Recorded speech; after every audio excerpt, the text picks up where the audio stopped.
Hi everyone, as we know, economics is not a pure science. Rather, economics can be taken as a positive science or a normative science. So in this video, we will understand what is positive economics and what is normative economics. Hi everyone, welcome to CP classes. Today's topic is regarding the difference between positive economics and normative economics.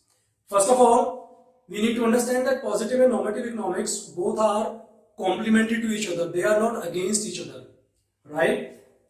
Let's move on to the difference between these two.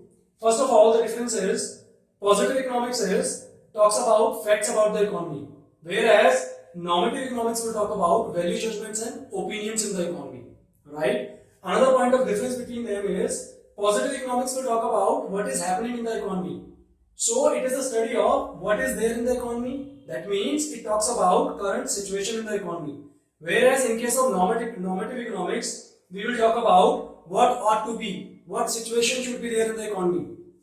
Another point of difference is, third point, in case of positive economics, whatever statements are being taught, whatever statements are being told, they can be easily tested through scientific methods. Whereas in case of normative economics, whatever statements are there, they cannot be tested. They may be wrong, they may be right. We cannot test them in any kind of laboratories, right? Say for example, in case of positive economics, if I say there is a lot of poverty in the economy, there is a lot of unemployment in the economy, both these statements can be easily tested by finding out different facts and figures. Whereas if I say IPL matches should not be played in the economy, now that's a normative statement because you cannot say anything about it whether it's a wrong or right. It's my opinion. So positive economics will talk about regarding different economic issues, whereas normative economics will talk about how these economic issues or the problems can be solved.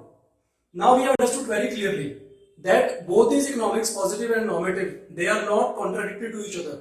Rather, they are complementary to each other, right? So whenever some economic theories and laws are to be made, then that means we are into positive economics. But whenever the practical applications comes of these laws and theories, then normative economics comes into picture. Thank you so much for watching.